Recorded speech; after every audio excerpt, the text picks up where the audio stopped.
buenas tengan todos ustedes, los que están aquí presentes, los que nos están viendo a través de los medios, también bienvenidos donde quiera que estén, en el horario en que nos estén viendo, pues también qué bueno que somos partícipes de poder juntos conocer estos principios que transforman nuestra vida, principios eternos que nos ayudan a vivir en ese propósito para el cual nosotros fuimos creados.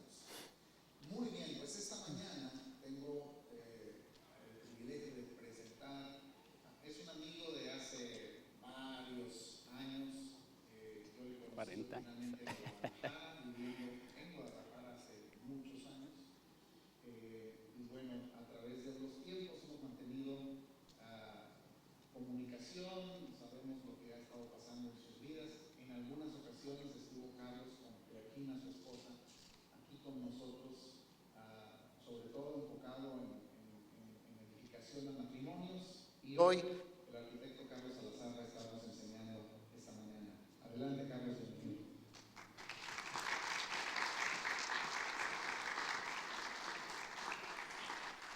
Gracias, Gerardo. Realmente es un gusto para mí estar aquí. Han pasado años y la amistad pues no se acaba. Yo conocí a Gerardo hace mucho tiempo y siempre he tenido la impresión que es un excelente maestro. De hecho, lo conocí en la secundaria y él me daba clases. Y desde entonces tengo mucho aprecio por él. Aunque no lo crean, es tragaños. Quiero compartir en esta tarde, en esta mañana, cómo es que Georgina, mi esposa, y yo, hace algunos años, pues ya bastantes, tomamos la decisión de educar a nuestras hijas en nuestra casa. Nosotros tenemos 3 hijas, Priscila, Aniel y Cecia. Y luego en el camino de nuestra vida adquirimos unos yernos también. Tenemos 3, Mario, Harold y Jorge, y en ese orden se fueron apareciendo. Y luego tuvimos el privilegio de que nos dieran nietos. Si ustedes no han tenido nietos, apúrense, es lo mejor que les puede pasar en la vida. Es increíble. Tenemos 3 nietos hombres, los mayores, el más grande tiene casi 16 años, y luego tenemos 2 nietas niñas, increíblemente bellas.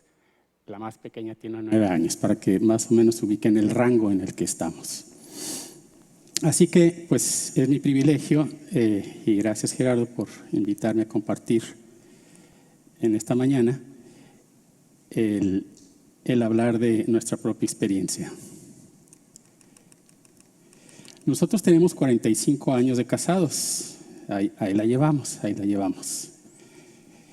Y quiero comentarles que desde que nos casamos, pues siempre hemos tenido una inclinación hacia la familia. Y quisimos formar a nuestra familia de la mejor manera posible. Por ahí, no sé quién va a controlar esto, pero por ahí hay una lámina, la número 1, yo se lo voy a estar mostrando.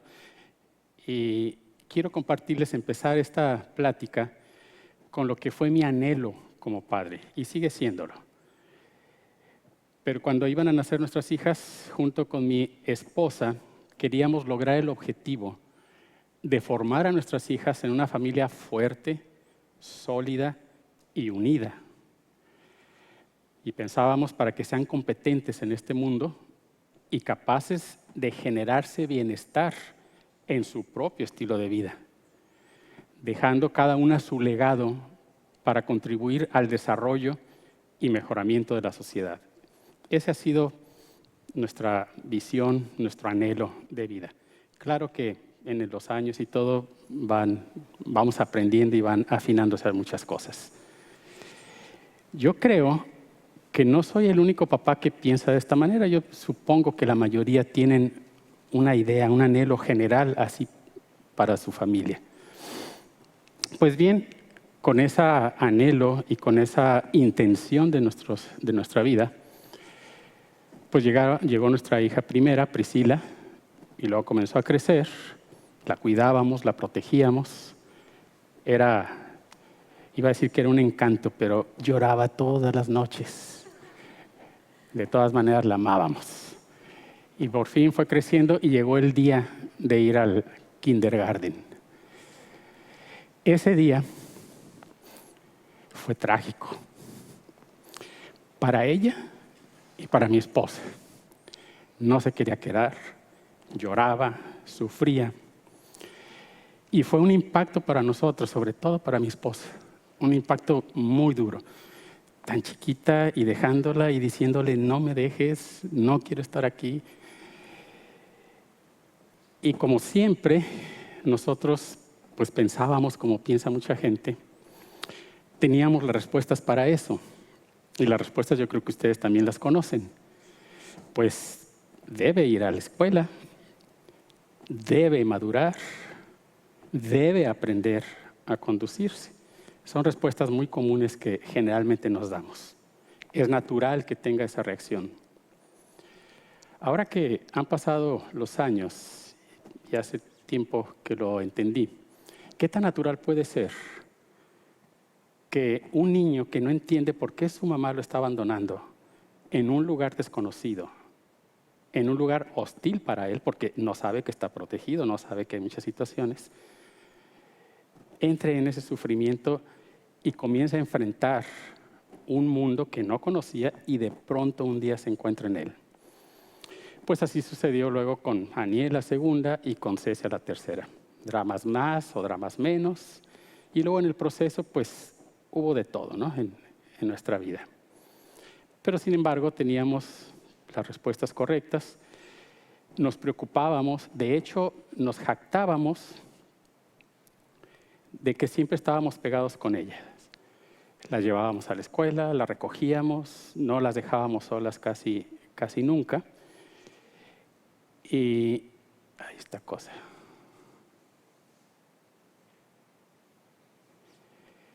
Y por fin, pues comenzaron a entrar en la adolescencia. Cuando ellas llegaron a la adolescencia y que nosotros habíamos caminado, por lo menos así lo pensábamos, muy cerca de ellas, comenzamos a notar algunas cosas que no nos gustaban y que nos empezaron a preocupar. Había pleitos entre ellas. Han experimentado lo que se siente cuando los hermanos se pelean y no sabes qué hacer. Y luego, pues como no viste cómo comenzó el pleito, a veces uno se equivoca y corrige al que no debería corregir, ¿no? También había secretos, comenzamos a descubrir que había secretos de ellas para con nosotros. Y luego comenzaron los signos claros de rebelión. Ya eran adolescentes y ya empezaban a ver esa situación. A mí me preocupaba mucho eso y no quería que sucediera, pero otra vez teníamos las respuestas correctas. Las respuestas correctas son, es natural la adolescencia. Es natural que haya ese comportamiento. Es normal que eso suceda. Y sin embargo, yo me quedaba pensando y recordaba mi adolescencia.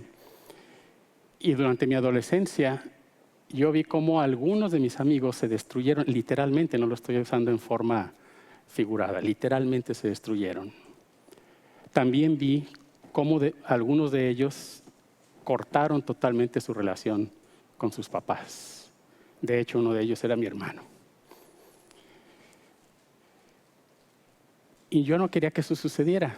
Y luego cuando revisaba mi vida para atrás, empecé a entender que en esa época de adolescentes tenemos mucho potencial, tenemos mucha energía, tenemos mucha fuerza, tenemos hambre de muchas cosas. Pero también es ahí cuando la desperdiciamos, cuando lo perdemos porque se rompe el vínculo con los padres. Acuérdense que estoy hablando de mi experiencia. No estoy diciendo como el dicho, te lo digo a ti, mi hija, para que lo entiendas tú, mi nuera. No, estoy hablando de mi experiencia. Probablemente identifiques algunas cosas. Así que en esa situación que yo veía que era real, que nos estaba sucediendo, yo sentía dolor y sentía preocupación. Y quería saber cuáles eran las respuestas. ¿Por qué perdí el ritmo? ¿Por qué sucedió que en cierto momento ya no las seguí, no le seguí el paso, o no me siguieron el paso, o no sé qué sucedió? Así que comencé una investigación y comencé a buscar realmente respuestas para mí.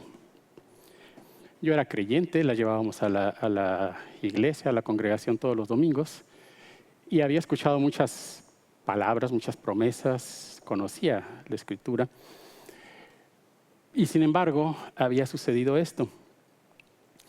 Así que buscando, me encontré un pasaje que quiero compartirles.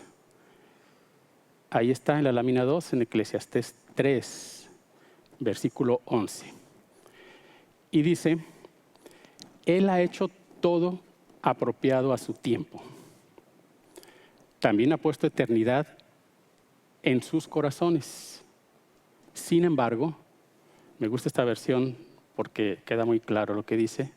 Sin embargo, el hombre no descubre la obra de Dios que ha hecho desde el principio hasta el fin. Él ha hecho todo apropiado en su tiempo y también ha puesto eternidad en el corazón de los hombres. Sin embargo, los hombres, nosotros, y las mujeres también, no descubre la obra que Dios ha hecho desde el principio hasta el fin. Hace unas semanas escuché un mensaje de Gerardo. Él hablaba del Kairos y hablaba del Cronos. Y lo que yo entiendo en esta escritura es que nosotros recibimos, fue implantado en nuestro corazón la capacidad de entender un pedazo de eso. Nos fue dado. Y ahí está un potencial en el que podemos entender nuestro momento histórico, porque todo ha sido hecho y apropiado a su tiempo. Recibí el pedazo que me toca en mi tiempo. Puedo entender mi tiempo. Puedo desarrollar mi potencial. Yo entiendo este don, esta eternidad en mí. Hace rato cantaban acerca de los dones. Ya me ahorraron un montón de cosas que iba a decir. Entienden que hay dones, pues tiene un buen maestro. Hay algo en nuestro corazón, hay algo dentro de nosotros que fue dado y que está ahí. Es la motivación que tenemos para vivir. ¿Qué mayor motivación que entender en el periodo de nuestra vida un antes, un después? Pero lo más importante, el ahora. ¿Dónde estoy? ¿Qué me toca aquí? Pero es triste porque dice este pasaje, pero el hombre no lo descubre. Y eso yo comencé a buscar, ¿por qué no lo descubre? Eso que estaba entendiendo, ese potencial, esa capacidad de entender mis tiempos, de desarrollarme. Yo recuerdo, me gusta mucho, mis hijas siempre me decían, tú siempre hablas de Génesis y de Efesios, siempre me decían eso. Bueno, en Génesis entendemos que nos fue encomendado multiplicarnos, fructificar, o sea, hacer que todo esto sea fructífero y además administrarlo debidamente. Y si luego además recibí la capacidad de entender mis tiempos, esto es entender lo que está a mi alrededor, mi entorno, mis recursos, entonces tengo la capacidad de hacer algo con todo eso. Y quiero hacerlo. Generalmente tenemos esa motivación. Pero aquí comencé a entender, el chiste entonces es descubrirlo. Yo quería eso para mis hijas, pero en el camino algo me falló. Y entonces comencé a entender, no lo descubrimos, no lo estamos descubriendo. Y luego me pregunté, ¿por qué? ¿Por qué no lo hemos descubierto? Y comprendí que de alguna manera habíamos sido conformados a nuestra era, a nuestro tiempo. Por ahí han oído, ¿verdad? No os conforméis. Habíamos sido conformados. Cuando vi a mis niñitas sufriendo porque las metía en un lugar hostil, yo estaba conformado. Deben de, tienen que, así es. era muy conformado. Cuando empezaron a crecer y empezaron a dar ciertos síntomas, así es, a todos nos pasa, es la adolescencia. Hay una buena justificación y también hay una gran conformación en nuestra cabeza de ese tipo de cosas. Y entre esas cosas que investigamos, ahora no vayan a creer que esto lo resolvimos de volada, estoy hablando de muchos años de investigación y de entendimiento. Descubrimos también que hay básicamente dos maneras de aprender. Todos queremos que nuestros hijos aprendan. Nosotros mismos queremos aprender. Bueno, no todos, pero en general sí queremos aprender. Y hay dos maneras básicas de aprender. Hay muchas maneras. Ahora científicamente se ha demostrado que hay un montón de maneras de aprender, pero hay básicamente dos maneras muy importantes y ahí podemos englobar todo lo demás. Una es aprender por deber. Y ahí está en la lámina 4, se me está pasando mencionarlo. Y aprender por querer. Aprender por deber y aprender por querer. Cuando aprendemos por deber, generalmente es a lo que estamos conformados. Es cuando alguien te dice, ¿tienes que? ¿Alguien te lo ha dicho? ¿Desde aquí te lo han dicho? Sí. Debes de. Tu obligación es. Esta es la manera más común en la que creemos que aprendemos y en la que creemos que debemos enseñar. Esto es, nos gusta llamarle un aprendizaje por imposición externa. Ahora, ¿es malo? Pues es una forma de aprender. Y no estoy diciendo si es malo o es bueno. Estoy diciendo que eso existe y de alguna manera funciona. El resultado de este tipo de aprendizaje es que nos acostumbramos a que alguien me diga qué hacer, a que alguien supervise mis resultados y luego me dé un premio o un castigo. Esto, a la larga, lo que provoca es que las personas se hacen dependientes y también se hacen irresponsables.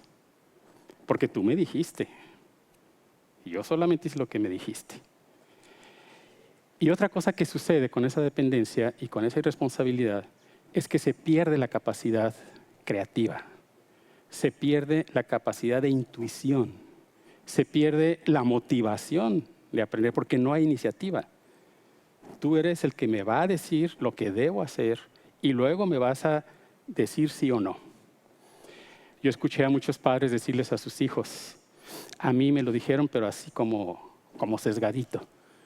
Tu única obligación es traerme 10 de la escuela, es tener excelencia. Y cuando es eso, entonces todo lo demás no importa. Hay tantas cosas en la vida y todo lo demás no importa. Y ahí yo me di cuenta que, aunque yo no había hecho eso con mis hijas, pero muchas otras cosas sí las había hecho. Y había ido llevándolas a una conformación en donde la parte creativa, la parte que sale de ahí, voy a ilustrarlo con esto. Cuando nuestros hijos están pequeñitos, nos damos cuenta que tienen hambre de aprender. Todo lo quieren hacer. Déjame, yo sé, yo le hacía esto, son expertos en todo. Quieren el cuchillo, quieren la charola, quieren manejar, quieren hacer todo. ¿Saben por qué? Porque les fue puesto eternidad. Porque les fue puesto ahí un motivador que los hace aprender, que los hace buscar. Pero luego, si los padres estamos conformados a nuestra era, empezamos a bloquear toda esa situación. Los hijos comienzan a ponerse inquietos, nos interrumpen porque requieren que nosotros supervisemos y empujemos esa hambre. Nuestras hijas les gustaba sacar las ollas y jugar, estaban investigando, estaban aprendiendo. Pero y luego que la tita guardarlas, ¿verdad? Pero puedes enseñarles a guardarlas. Y entonces esa motivación sigue creciendo. Así que la otra manera de aprender es el querer. es menos generalizada. Todos aprendemos de las dos maneras y de hecho en la vida sí vamos aprendiendo. Nuestros hijos aprendieron a hablar, aprendieron a caminar, es más, aprendieron a conocernos sin que les diéramos clases, solitos aprendieron. Tienen esa gran capacidad. Yo descuidé en mi vida el aprender inglés, una porque no lo necesitaba y otra porque siempre que tomé cursos y luego escuchaba a algún americano hablar, no le entendía nada. Ahora sé por qué no lo aprendí, así no se aprende. Pero mis hijas aprendieron a hablar y yo nunca les enseñé ni fueron a la escuela para aprender a hablar. Entonces existe esa capacidad natural. Hay muchas cosas que se pueden aprender cuando se quiere. Eso es aprender por querer. Es menos generalizada y muchas veces puede ser vista mal, porque de esa manera rompe los paradigmas, rompe los esquemas de aprender por deber. Es el preguntón, es el que dice, a ver, espérame, explícame, yo no estoy de acuerdo con eso. Y puede ser que se le tache de rebelde, porque no se acomoda al paradigma. ¿Han visto eso en los niños pequeños? Todo te preguntan. ¿Por qué? ¿Por qué? Hasta cansan. Ya te expliqué y le explicaste eso. Pues ¿y ahora por qué eso otro que me explicaste? Hay una motivación natural, quieren aprender y quieren hacerlo. Esta manera de aprender se basa en lo que me interesa, en aquello que me motiva, en lo que me regocija, en lo que tiene significado para mí. Por eso puede ser tachado de rebelión. No, tú eres un egoísta, nomás piensas en ti. No, espérame, es que eso es lo que me motiva. Eso es lo que yo puedo entender, eso es lo que yo puedo caminar. Y abreviamos un poquito aquí el tiempo porque me dijeron que si me paso del tiempo se abre aquí una fosa y hay cocodrilos abajo. Y tengo unas hijas y unos nietos que quiero que me sigan viendo. Eso es los dones que hemos recibido. Eso le llamamos nosotros aprendizaje significativo.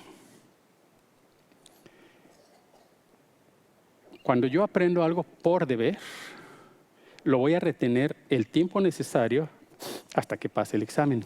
Cualquiera que sea, puede ser en el trabajo, puede ser en la misma familia, puede ser en la congregación, puede ser en cualquier parte.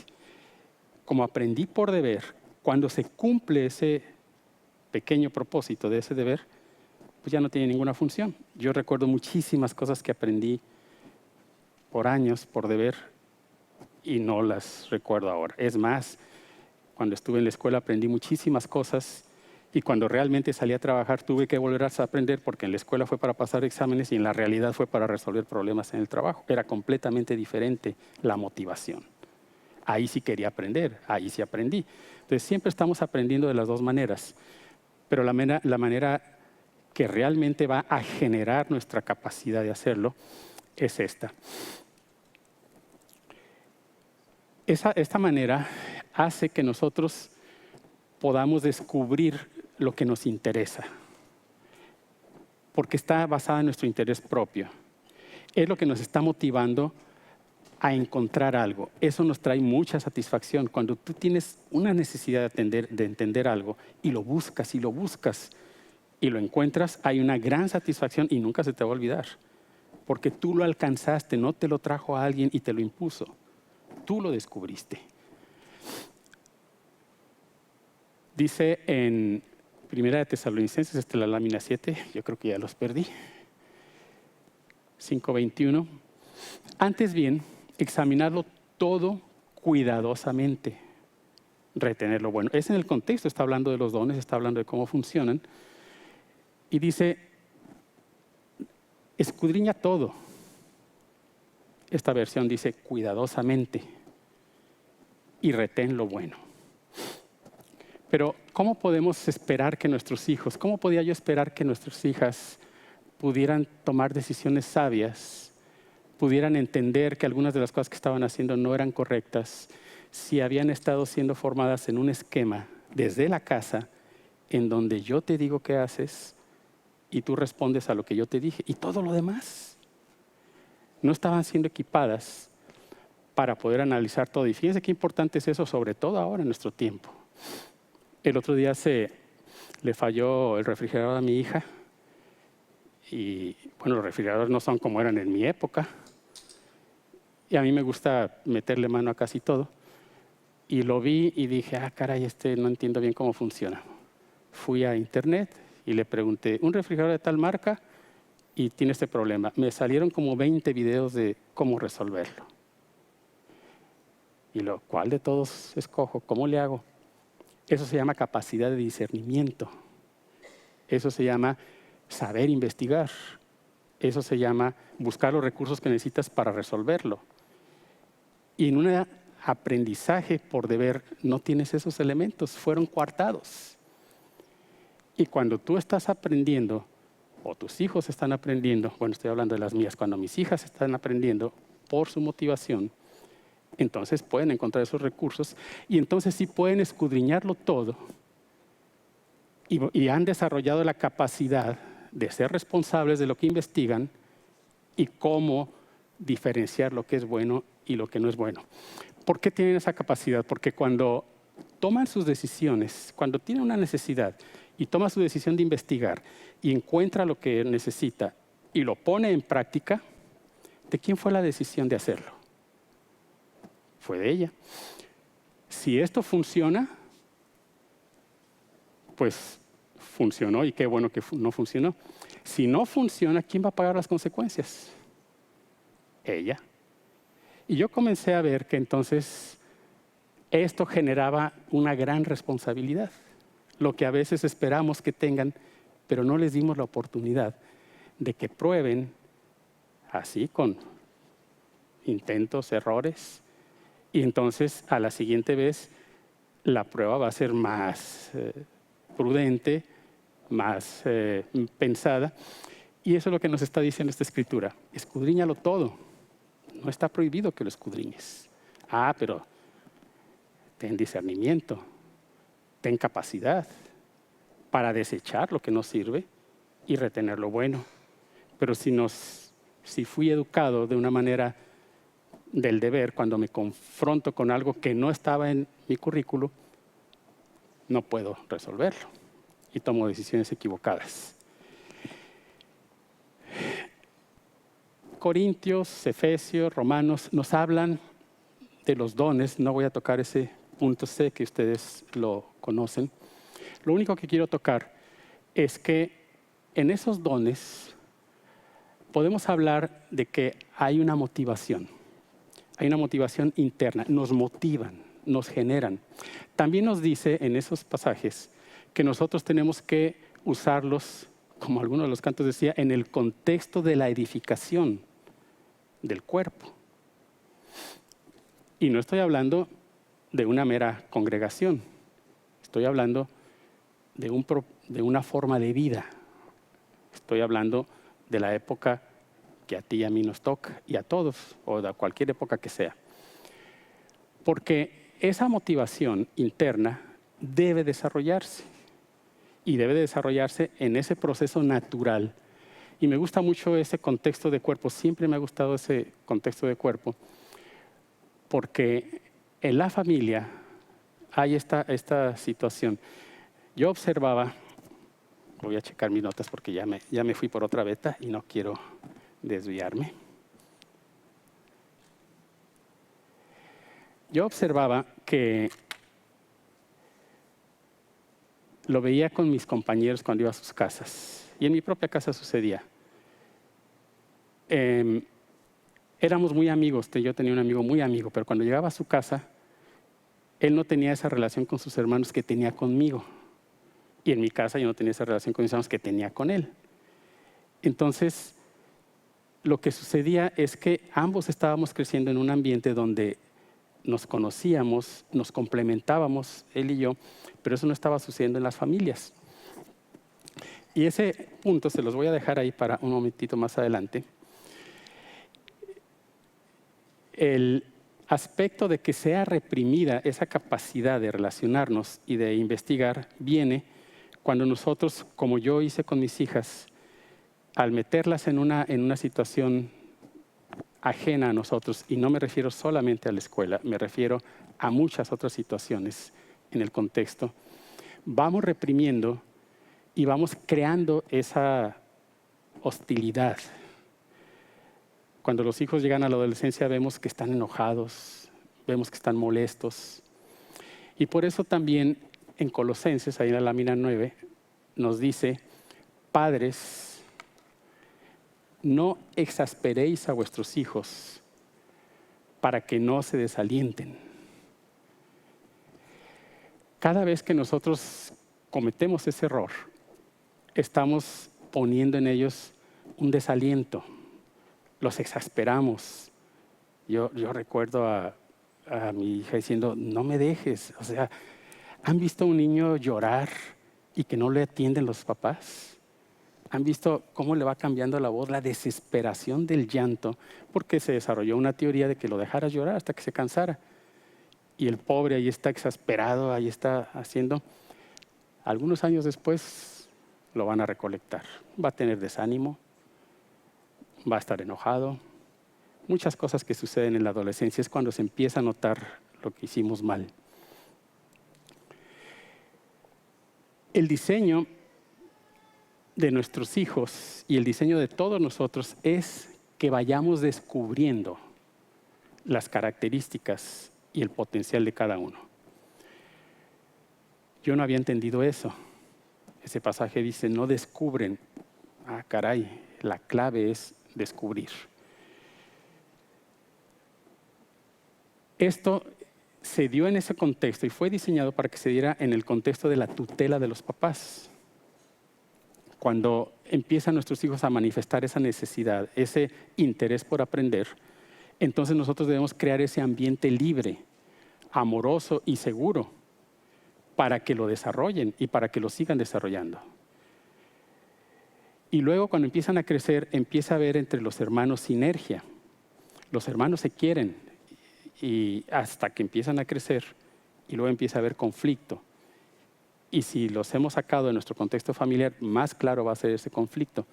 Pero fue diseñado así, que vayan descubriendo en su propósito para que vayan creciendo. Ahí aprenden a relacionarse el más chico con el más grande, aprenden a relacionarse con los adultos, aprenden a tener tolerancia unos con otros. Nosotros debiéramos estar trabajando con eso en ellos. Por eso descubrí, yo muchos años construí y me gusta la construcción, y descubrí entre mis capacidades que yo era mejor para reconstruir que para construir. Y en muchas áreas de mi vida, mi motivación ha sido esa, reconstruir. Por eso me gustaba mucho el libro de Nehemías. Cuando a Nehemías le tocó reconstruir las murallas de Jerusalén, ¿se acuerdan cómo acomodó a su equipo? Por familias.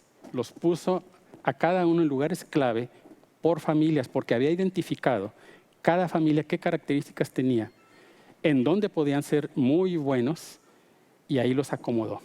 Ahí búsquenlo en Nehemías, ahí está, por familias. Y es bien interesante porque estaban reconstruyendo, pero dice que llegaron las familias con sus armas, porque además estaban en guerra. Tenían que construir y tenían que pelear. Y por ahí hay un personaje muy interesante que dice que tenía hijas. Y también fueron a la chamba. Ese fue un gran descubrimiento para mí. Y fue algo tan impactante que lo quise para nosotros, que nuestras hijas pudieran aprender con regocijo, pudieran aprender por su propia motivación, pudieran descubrir su propósito de vida. Ya tenía los elementos, fue puesto ahí, está en su momento histórico, tiene esa motivación, y entonces ese era el punto que queríamos lograr. Así que nos decidimos a hacerlo. Durante ese tiempo conocí de la educación en casa. Yo no tenía ni idea de que eso existiera. Estaba tan conformado que, aunque siempre tenía conflicto, yo siempre tuve conflicto con los maestros, menos con Gerardo, desde que era niño. en la primaria, en la secundaria, en la escuela de arquitectura no se diga. ¿Saben cuántas veces fui por parte de la escuela a una obra de construcción? Una vez. Yo me iba a dedicar a construir, ¿cómo iba a aprender?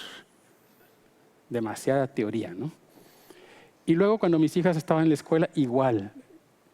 ¿Te ha pasado que tu hijo recibe alguna instrucción y luego dices tú, a ver, espérame, eso no es así? Nosotros nos pasábamos muchas horas con ellas diciendo, no, a ver, espérate, eso no es así, eso no es de esta manera. Así que no estaba muy de acuerdo con eso. Entonces escuché que mucha gente loca estaba educando en casa. En ese tiempo en Guadalajara, estoy hablando de 1996, pues éramos como pioneros, ¿no?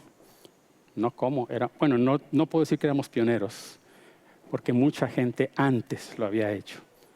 Y nosotros recibimos mucho beneficio de mucha gente que años atrás lo habían hecho y que sufrieron por hacerlo. Y entonces comencé a relacionarnos con ellos y descubrí muchas cosas interesantes. Lo primero que descubrí es que todos eran diferentes. Cada familia cada familia tenía su propia metodología, cada familia tenía sus propias metas. Y comencé a entender, claro, cada quien tiene sus anhelos. A mí más que dones, por unas connotaciones que en la historia religiosa han tenido, me gusta llamarles anhelos, me gusta llamarles talentos, habilidades que nos han sido instaladas. Y claro, cada familia iba tomando su perfil muy claro, fue lo que vio Nehemías, muy claro de acuerdo a sus características, de acuerdo a su identidad familiar, de acuerdo a su ministerio, si lo quieres llamar así, o a su llamado, o simplemente a su propósito de vida. Me gusta el término propósito de vida.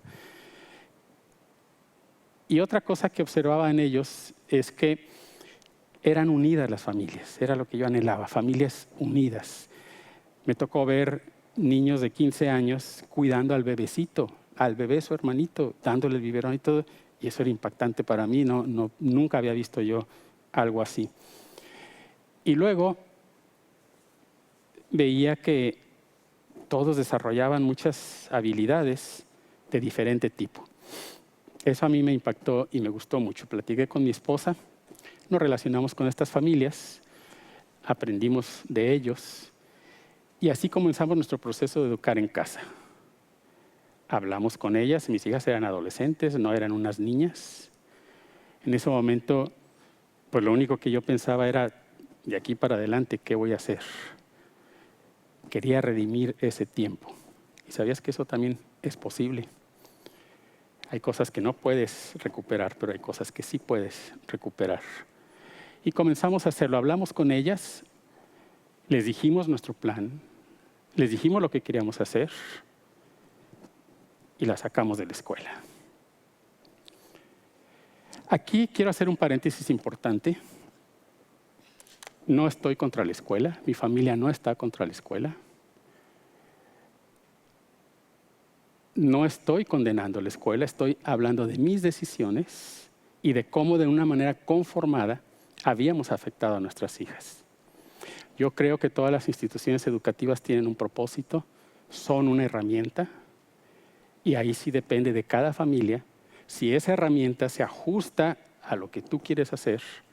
Y entonces pues hay una gran variedad, ¿no? Sé que aquí hay una academia, yo me imagino que debe ser de muy buena calidad y como no conozco toda la visión de Gerardo, pero conozco parte de su visión con la que me identifico. Supongo que tiene un propósito excelente, así que es una herramienta. Aquí la clave es que tú como padre defines. Yo les presenté al principio lo que es nuestra visión de vida. Tú defines cuál es el programa. El riesgo que yo veo en las instituciones educativas es que los padres no definen el propósito de la vida de sus hijos, no les ayudan a descubrirlo, simplemente los meten a un programa que quién sabe qué hizo y que quién sabe cuál es el objetivo. Y ahí es donde, decía mi mamá, la puerca torció el rabo. Va a venir la adolescencia y se te va a enfrentar y corres el riesgo de perderlo. Entonces, ese es un paréntesis así aparte, ¿no? No estoy hablando contra la escuela, Estoy hablando de mi responsabilidad como papá y cómo me di cuenta de esta situación. Nosotros mismos hemos usado algunas instituciones educativas para conformar nuestro proyecto de vida. Hay unas muy buenas, hay otras horribles. Pero qué bueno sea que tú tengas el discernimiento en tu corazón para saber cuáles sí y cuáles no. Y también para saber, como si fuera un escaparate ahí de oportunidades, decir, yo quiero lograr esto con mis hijos. Yo veo en mis hijos estos talentos, creo que su propósito de vida va hacia allá. Y para que lo descubra, creo que esa herramienta le puede servir. Entonces escoge. Eso sí es sabio. Eso sí es importante. Así que ya cierro mi paréntesis. Y quiero reubicar en lo que estoy hablando. Mi experiencia, mi responsabilidad como papá y caminar ahí. Entonces hablamos con ellas y les dijimos, esta es la visión, esto es lo que queremos lograr. En ese momento yo lo único más que quería lograr era tener sus corazones. Fue para mí doloroso darme cuenta que no me tenían confianza, que no tenían sus corazones. En ese momento esa era mi motivación mayor. Quiero recuperarlas. En los últimos libros de la Escritura, Malaquías dice, del Antiguo Testamento, Él hará volver el corazón de los padres a los hijos. Y dije, qué interesante. A mí como hijo siempre se me exigieron cosas, se me dieron deberes y se me exigieron. Yo como padre estaba dando deberes y exigiendo. Pero este pasaje dice, el corazón del padre debe volverse al hijo. El hijo no te debe nada. Tú eres quien debes de volverte hacia él. Y eso hicimos. Y luego descubrimos en ese proceso que es casi automático. Cuando tú te inviertes ahí, la respuesta inmediatamente viene. Sus corazones se vuelcan hacia ti. Hasta la fecha los tenemos. Y nos tienen. Así que eso hicimos. Después de darles la noticia, comenzamos nuestro proyecto de educadores en casa.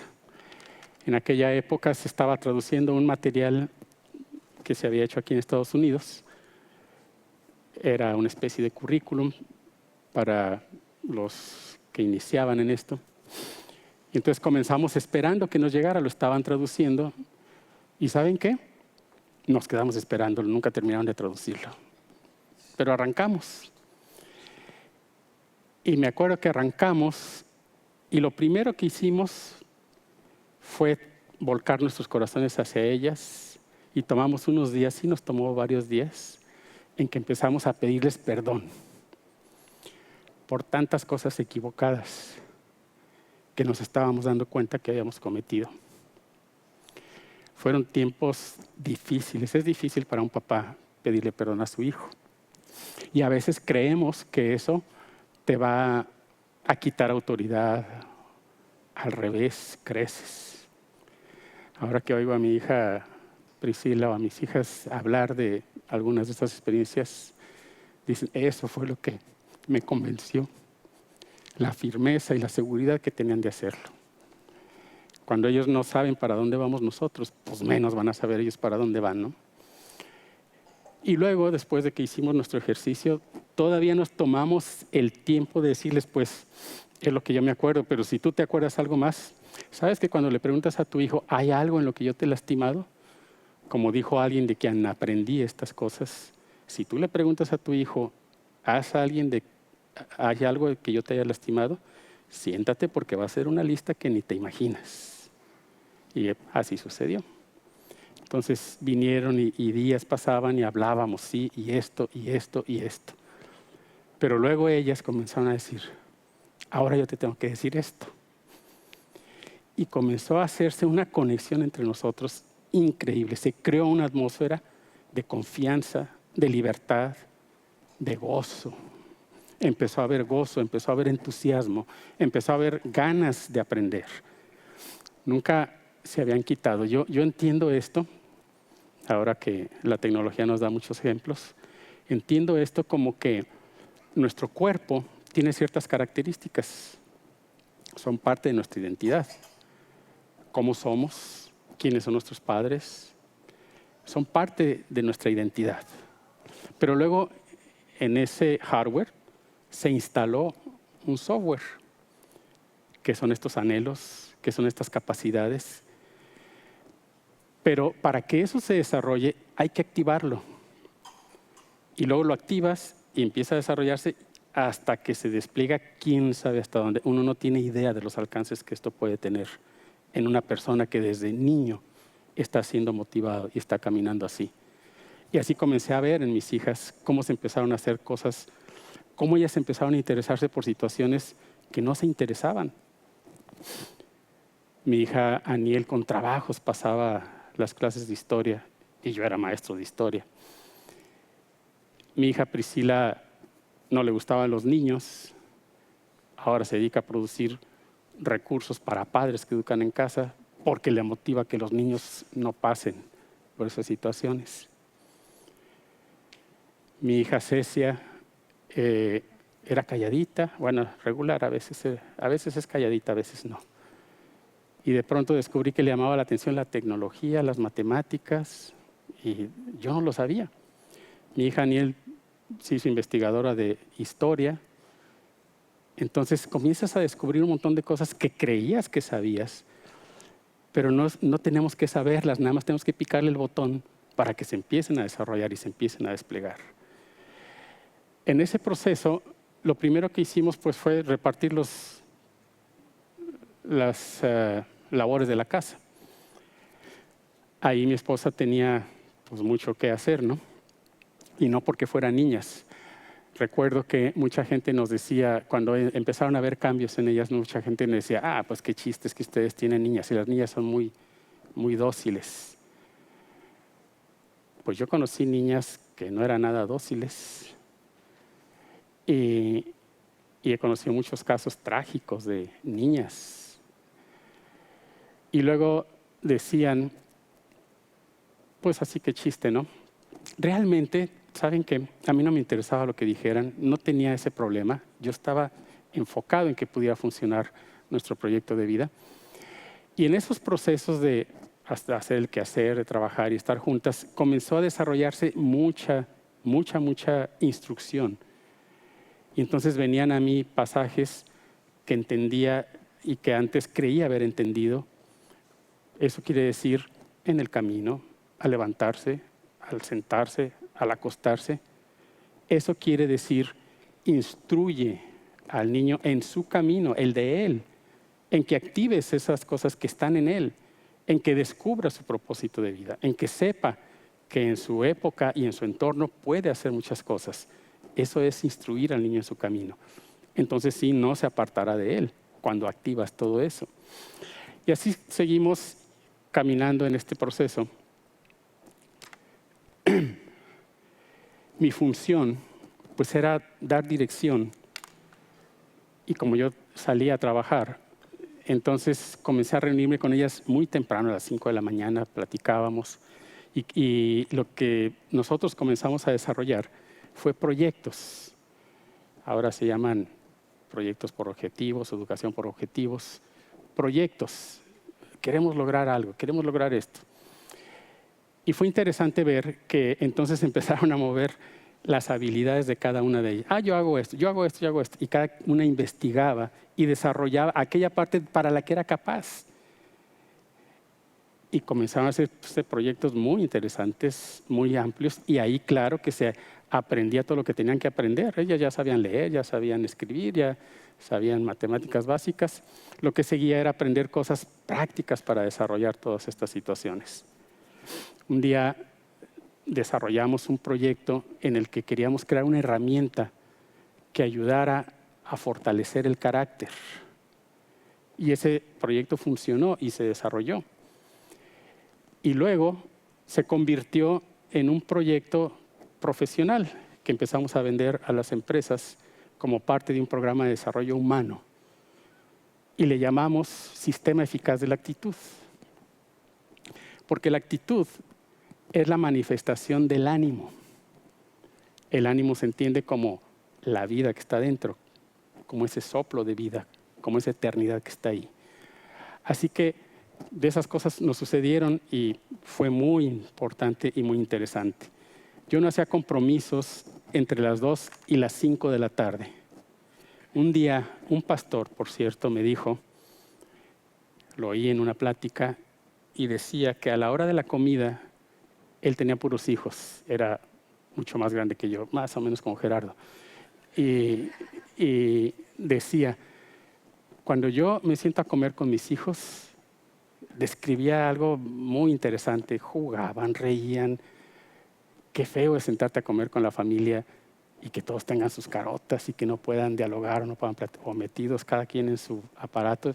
No tengo nada contra los aparatos, a nosotros nos han sido súper útiles. El asunto es cómo los usamos. Samuel Ascari, tú lo recuerdas. Y dije, pues lo copio y lo pego, esto es para mí. Y empezamos a hacer eso, así que la hora de la comida, entre las 2 y las 5, era nuestro tiempo para revisar proyectos, ir cómo caminábamos, y yo veía el entusiasmo de ellas, lo que habían aprendido, lo que habían descubierto, cómo se iban conformando las cosas.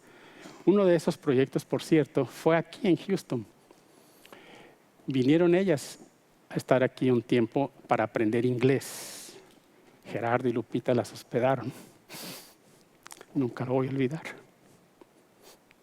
Estuvieron aquí en la congregación, ayudaron en algunas cosas y era uno de los proyectos para que aprendieran inglés y para que se desarrollaran y para que estuvieran en otro ambiente fuera del que conocían. Y eso fue caminando muy bonito. Esa fue nuestra experiencia, así comenzamos. Puedo platicarles muchísimas cosas. Vinieron después, cuando mis hijas estaban creciendo, yo me di cuenta que yo era muy atractivo para muchos jóvenes. Me buscaban los jóvenes y querían ser mis amigos. Decía, mira, estoy jovenazo, me buscan. Después me di cuenta que mis hijas ya habían crecido. Y como sabían que yo había dicho que yo iba a amar al que amara a mis hijas, pero tenían que reunir ciertas características y primero tenían que hablar conmigo antes de hablar con ellas. Así que de pronto yo tenía un montón de amigos jóvenes. Qué ingenuo era, ¿verdad? No me daba cuenta. Pero ellas crecieron, encontraron a sus maridos, platicaron con ellos de toda esta experiencia. Ellos son afines. Amo a mis yernos. En verdad los amo. Puedo sentir su cariño, su respeto. Y luego vino los nietos llegaron. Y curiosamente Priscila tuvo puros hijos. Y dije, este es mi desquite. Ahora sí que vean que no nada más con las niñas funciona. Y mis nietos comenzaron a crecer. Y ándale que me doy cuenta que hemos creado. Porque no nada más son preguntones, son cuestionadores. Todo lo cuestionan. Ayer tuve una plática con mi flaco, con Mateo. Estábamos hablando de filosofía, estábamos hablando de capitalismo, estábamos hablando de socialismo, estábamos hablando... Yo dije, ay, canijo, ¿de dónde sacaste tanta cosa? Porque tienen esa libertad con sus padres de hablar, de cuestionar, de investigar y aprenden a tomar sus conclusiones y sus decisiones. Y ahí están. Saben que nosotros notamos en nuestras hijas que los síntomas de la adolescencia desaparecieron. Y yo no he visto en mis nietos ninguno de esos síntomas. Y ellos pueden hablar con un pequeñito, con un grande, tienen amigos obviamente, no están en una burbuja como nos decían que las teníamos, nunca estuvieron en una burbuja mis hijas. Todo lo que hacíamos lo hacíamos en la calle, lo hacíamos afuera, lo hacíamos en la vida real. Y esto funciona muy bien. Así que, pues ahora puedo decir, sí funciona también con los niños. Si tienes niños, no te preocupes, sí funciona. Porque la adolescencia es un subproducto de la sociedad. Ese apartar a nuestros hijos tanto tiempo, tantas horas fuera de nosotros y que se relacionen con puros niños de su edad. Fíjate que en la Escritura dice que el que anda con necios será quebrantado. Y también dice que los jóvenes son necios. No digo que sean tontos, se refiere a que les falta sabiduría. Se refiere a que no han pasado por ese proceso de activar todo su programa y desplegarlo, y por eso se empiezan a empatar, y como hay falta de los padres, como hay falta de la relación, entonces se hacen ahí relaciones fuertes, pero también se crea una presión de grupo increíble. Y los más colmilludos, los que aprenden a manipularlos, pues son con los que se quieren identificar, y es cuando empiezan a tomar decisiones tan equivocadas. Y luego vienen a su casa y sus papás no los entendemos, no nos damos cuenta porque hemos perdido el paso. Yo perdí el paso de mis hijas. Entonces se crea ese fenómeno de la adolescencia. Antes de que hubiera sistemas educativos tan estandarizados, ahora estamos todos estandarizados, yo no creo que hubiera habido ese problema. Las familias eran fuertes y productivas y su fuerza de producción se basaba en los hijos. Y de ahí vienen los apellidos, Herrero. Todas esas actividades vienen de esa fortaleza. Y no digo que tus hijos tengan que hacer lo que tú haces, tampoco digo que mis hijas tengan que hacer lo que yo hago. No lo hacen. Ellas, cada una pudo definir su propio camino de vida. Y luego que llegaron sus esposos, se complementaron y crecieron. Cada una de ellas tiene su familia, son diferentes, no funcionan igual las tres familias. Tienen sus negocios, son diferentes sus negocios. Priscila es traductora, ya les dije, se dedica a producir recursos para educadores en casa. Aniel es fotógrafa, investigadora, está casada con un fotógrafo, desarrollan también situaciones de marketing, algunas cosas así. Cecia desarrolló todo el aspecto de páginas web, de cosas digitales, o sea, completamente diferentes, pero tienen algo en común. Siguen un proyecto de vida que aprendieron desde muy jóvenes. Eso sí tenemos en común. A nosotros como padres nos toca esa semilla que ya está plantada ahí, ponerle tierra, regarla, cuidar el entorno, pero lo que va a dar ese fruto ni tú te imaginas hasta dónde va a llegar. Y lo que ahora a mí me impacta muchísimo como padre es que ellas siguen trabajando en esa sinergia, en ese equipo, porque en el proceso en la familia aprendieron tolerancia, aprendieron a reconocer los dones de una y del otro, sus habilidades, sus capacidades. Me encantaba ver cuando teníamos algún problema por resolver, ese es de Priscila, no, ese es de Cecia, no, ese es de Aniel. Y luego comencé a ver cómo, si era un asunto que consideraban que era de Cecia, las otras dos se le cuadraban, o sea, se sometían a lo que ella dijera. Y luego viceversa, no, ese es de Priscila, las otras dos se sometían. Y fue esa dinámica familiar que hasta la fecha yo me someto a los dones que sé que ellas tienen que yo no tengo, pero ellas también se someten, sobre todo a los de su mamá. Bueno, a su mamá nos sometemos todos. Ahí sí, ¿para qué inventamos, no? Ese es un don sotote así grandote. Y algo curioso que empezó a suceder ahora en estos tiempos, dos de ellas viven aquí en Houston, la otra vive en Puebla, es que algunos de sus clientes, cuando están trabajando, pues las conocen y ahora se intercambian los clientes porque su trabajo sigue siendo sinérgico. Una necesita algo, pues la otra se lo suple. Otra necesita algo, pues la otra se lo suple. Y los clientes empezaron a observar eso. No, pues ahora ya se comparten también los clientes. ¡Qué interesante! Mi lucha era que se peleaban. Y años después siguen colaborando en equipo. Mi esposa todo el día está conectada con ellas. Bendita tecnología. No se preocupen mis yernos, no hay problema porque no somos metiches. Bueno, eso espero. Hay comunicación y hay un gran respeto de todos para con todos. Se aprendió estando juntos, bajo el mismo techo, haciendo actividades. Vaya que aprendes tolerancia, aprendes deferencia, aprendes misericordia, aprendes todos esos rasgos de carácter que se tienen que desarrollar y que son motivados por ese pedazo de eternidad que nos fue dado. Quiero concluir, dejar aquí, ya no sé ni por dónde vamos, pero hay una lámina ahí, la última, la lámina 10, son algunas de las preguntas que yo me hice y que dieron origen a entender una estructura en mi familia. Y quiero dejártelas para que tú las medites ahí.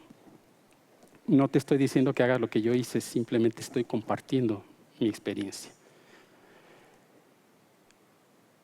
Ahí están las primeras dos preguntas. Dice, ¿dónde estamos y hacia dónde vamos como familia? No importa dónde estamos, tampoco importa cómo llegamos a ese punto. Lo que importa es que te des cuenta dónde estás y a dónde quieres ir. Eso es lo importante. ¿Qué sentido voy a dar? ¿Cuál es el objetivo? Les he dicho a cada una de mis hijas cómo las visualizo. Yo me di cuenta en algún momento que no se los había dicho cómo las visualizaba. Es tan importante para un hijo saber de sus papás cómo nos ven. Porque los hijos, ¿sabes qué? Siempre quieren agradarte, siempre. Hasta que matamos, los exasperamos, les quitamos el ánimo. Así que eso lo encuadré en una visión familiar. Tiene que haber una visión. Si no sabemos para dónde vamos, ¿cómo podemos saber qué herramientas vamos a utilizar? ¿Cuáles son las mejores herramientas? La otra pregunta, ¿qué tan profunda es mi relación con mis hijas? ¿Puedo hablar de cualquier cosa con ellas? ¿Conozco sus anhelos y sus luchas más profundos? Pues no los conocía.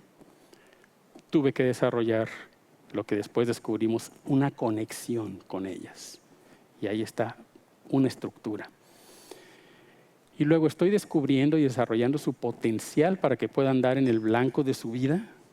Qué bonitas palabras se oyen, pero ¿cómo se hace eso? Pues descubrí que tenían que desarrollar su identidad. Ahí estaba, pero había que desarrollarla, tenían que descubrirla, tenían que conocerla. Y nos abocamos mucho a ese concepto de identidad. ¿Conocen y entienden mis valores y principios? ¿Cómo se los estoy transmitiendo? ¿Cómo las estoy equipando? No es suficiente que les diga que deben o que hagan de tal o cual manera. Ellas tienen que procesarlo. Y eso fue una clave para desarrollar una dinámica familiar. Cambiamos nuestros horarios, hicimos muchas cosas diferentes porque en esa dinámica podíamos construir todo esto.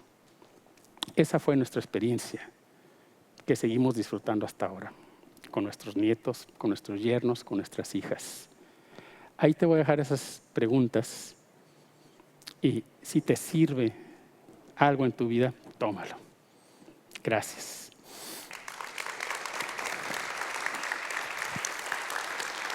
Gracias, Carlos. Quiero decir algo.